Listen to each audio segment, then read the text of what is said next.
we continue with basic economic idea. We finished talking about productive efficiency. The next one we need to talk about is allocative efficiency. For firms, it is not enough for you to be productive efficient. So when you reduce your cost of production, does that make customers to buy? When you reduce the cost of your production, to increase profit margin. No. What I'm saying is, when you are able to reduce your cost of production, that is productive efficient, right? Yeah. Does that make customers to buy? Depends. Not nothing is sold. Do you guys get my question or not? No. If your cost of production has reduced, you have reduced your cost of production. It has reduced. Does this mean that customers will come to buy? Will start buying your products? No. What will make customers to buy your products? Desire. Desire. Thank you. Quality, thanks. How to impress them to buy. Making sure they buy. Yes. Thank you. Advertising, creating awareness. Quantity, thank you. Right. Sales, thank you. The girls. What will make customers to buy your products? Advertising, yes, thank you. So, market, packaging, promotion, thank you. The place, thank you. So the point is this. It is not always going to be enough. You all tried, thank you, I appreciate it. It's not always going to be enough to reduce your cost. You have to produce what customers want. That is the desire. Problem solving. Yeah, it will be problem solving in as much as you are selling what they want to buy. That is the only time they will buy from you. If you reduce your cost of production and they are not interested in your products, they won't still buy. Do you get the point I'm making, guys? So, you guys are doing well.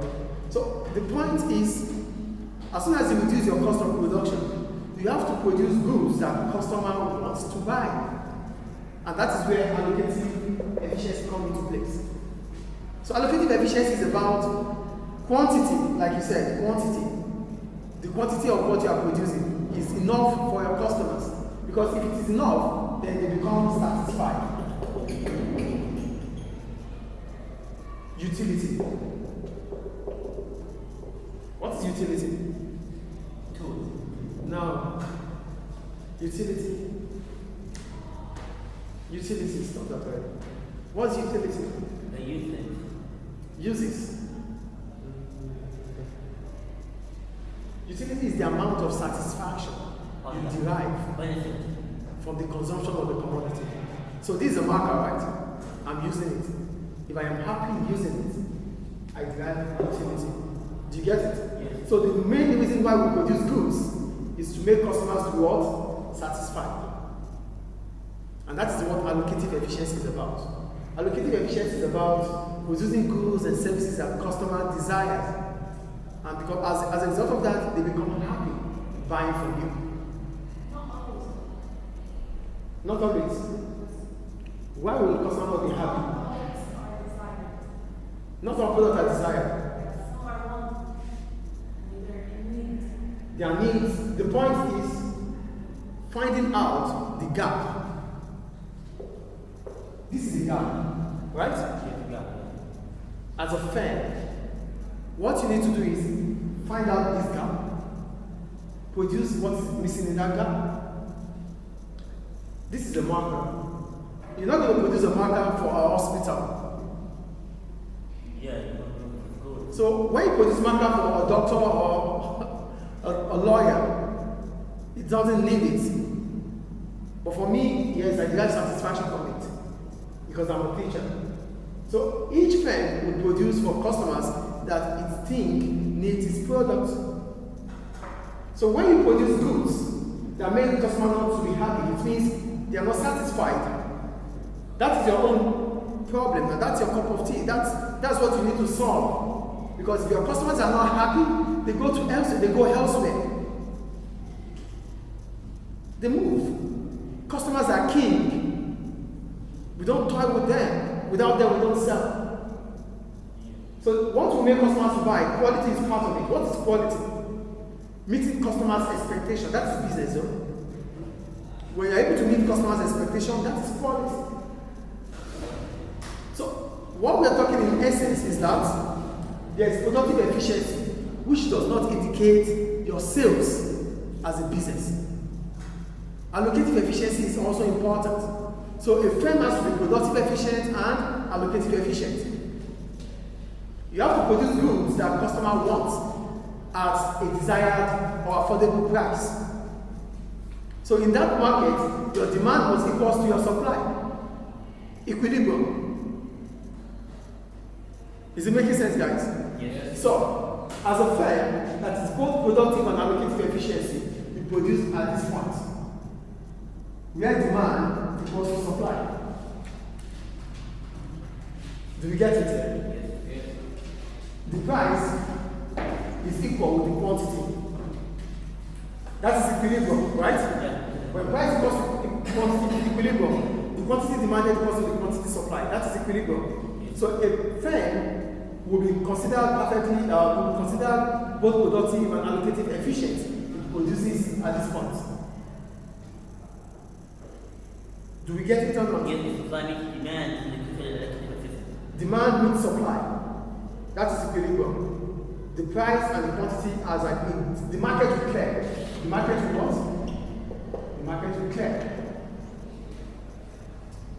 So in as much as the market clear, it simply means you have produced a product that customers needed to buy. Customers are happy, you are able to sell at a reduced cost because you were productive efficient and now allocative efficient. That's why I wrote, it is not enough to produce at the lowest possible cost. It is important for a firm to produce goods that customers want. You don't just reduce your cost. You have to produce what they desire, what they want. And that is the only reason that will connect you together. You need connection. So, you can't tell me to buy injection. I can't go to the pharmaceutical store to buy injection. I don't have any business in the pharmaceutical store. In as much as I'm not buying any medicine. If I need a marker, I know where to get my marker. A bookstore, not a pharmaceutical store. Stationary store. Stationary. Do you get the point here? Yes. So, allocative efficiency is also what? Allocative efficiency is also important. So both allocative and productive efficiency will make a firm to remain competitive in the market. Do we understand? Any question about allocative efficiency? Any question about allocative efficiency? Any question about productive efficiency? No, that's clear. So that takes us to Pareto optimality. Head up, please. Sit properly. I'm standing. You sit properly. That's how, yes, please. It's a classroom. So that takes us to Pareto optimality. When we talk about Pareto optimality, it simply means that there's no way I want to improve you without making her worse off. There's no way I want to improve you without making her worse off. So, making a decision about increasing this would be a decision about reducing that. That is Pareto optimality. We can't increase both, we can't improve both at the same time. Why? That is the concept.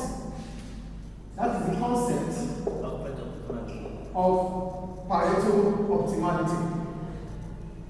So I'm going to use the PPF or the PPC for the explanation. We said earlier that a PPF, hello, while I'm talking you don't try this. Well, earlier I said the PPF is a graph that shows the combination of capital goods and consumer goods that can be produced if all resources are fully utilized. That's what the PPF is, right? Are you here? So, when I was explaining it, if we have to produce a full capital goods, it means we produce zero consumer goods. Yes or no? Yes. If we have to produce a full consumer goods, it means we produce zero of capital goods. Yeah. That's why it is PPF. a production possibility frontier or a production possibility curve. A combination that shows the combination of a graph that shows the combination of goods or services that can be produced if all resources are fully utilized. So it's either we channel all our resources on this or this. So to improve this becomes worse off. To improve this becomes worse off. Or we produce them in between. We produce half of this, half of that. Or this and that. Do you get the point I'm making here? So you can't produce both of them at the same time, no way. Because the resources are not going to be enough. Based on the fact that there's what? The basic economic problem of scarcity. Yeah. Without scarcity, we won't talk about the economic idea. These are economic ideas. Are we getting it? Yes. Great. Until they can come from the problem. Yes. Now that we have a problem, we need to solve it. To solve it, we need ideas. And these are part of the ideas we can use to solve them. So, the Pareto optimality says that if you have to improve this becomes worse off. If you have to improve this becomes worse off. So at point Y, it is considered as what? Pareto optimality. Because to increase one, you have to reduce another. To increase another, you have to increase one. I think the point is clear. Yes. That is point Y, the boundary. Now, what happens to point X? Point X is below our capacity. That means we've not reached our level, the potential. We still have unemployed resources. Yes or no? Yes. This is below what our capacity is. We can do better. Yes or no? Yes. This point is below our capacity. Unemployed resources. So it simply means we can improve on this and improve on this without having to let one be worse or one be better. There can be improvement because of what? There's Pareto inefficiency. There's Pareto inefficiency. Inefficiency or inoptimality. What? Is it inefficiency or inoptimal? Inefficiency. Why is that inoptimal? Yeah, if you say it's optimal, it's the same. Because optimality means you are reaching the highest. Inoptimal or unoptimal, yeah. But there's inefficiency. So with Pareto inefficiency, there could be what? Improvements.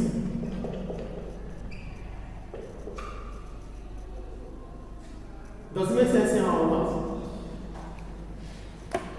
The firm can either produce points at any point here. It can produce point X. There is inefficiency. Considering Pareto. So if there is Pareto inefficiency, it simply means there can be improvement, which simply means you can improve in the production of capital goods without stopping to produce consumer goods.